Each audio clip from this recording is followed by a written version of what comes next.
Multimedia একাডেমিতে বই বিতরণ অনুষ্ঠান। কেবি মাল্টিমিডিয়া একাডেমি পক্ষ হতে বই বিতরণ ও দোয়া মাহফিলের আয়োজন করা হয়েছে।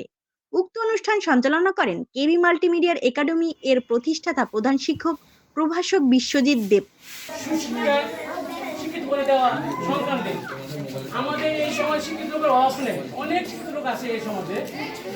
সে শিক্ষা থেকে সুশিক্ষার ঘাটতি আছে, শিক্ষা অনেক খারাপ। একজন honours level, masters level, PhD level করে কি নেশাগ্রস্ত হয়, তারপরে মাস্তানি করে, চাঁদাবাজি করে, পুলিশ জ্বরে পড়ে।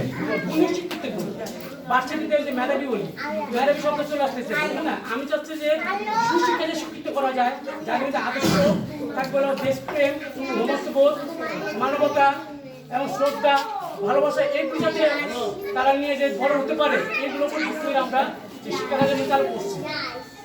আপনার সমাজ সকলে যে আমার দিকে সহযোগ করেন, 10,000 টাকা বোঝা 10 দিন মিলে যে আমার সহযোগ করেন, আমি আমার লক্ষ্য মাত্রা আমি যেতে পারবো।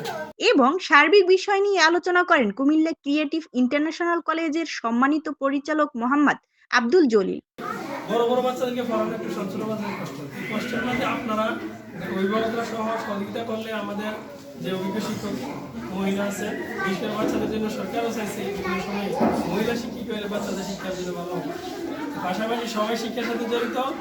আমরা মা বাবা হলো প্রথম জন্মদাতা, শিক্ষার লাইনে ছেলেমেয়েদেরকে মানুষ করার জন্য দ্বিতীয় জন্মদাতা হিসাবে বলে যে শিক্ষকরা।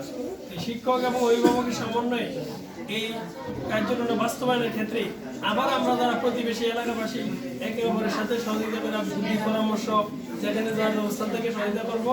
তো আমরা একটা উদ্দেশ্য, আমাদের সন্তান আগামী দিনের ভবিষ্যৎ, তারা যেন সুশিক্ষা শিক্ষিত ও অন্যান্য নেতৃবৃন্দ। স্কুলটা ভালো চলে। আমাদের এলাকায় আরেকটা স্কুল ছিল, এটাও বন্ধ হয়ে গেছে। রোজ গার্ডেন আছে অনেক দূরে, তারপরে আমাদের এই এলাকায় কোনো স্কুল নাই। আশা করি যে সবাই যদি ছাত্র এবং ছাত্রী দেন, স্কুলটা ভালো হবে।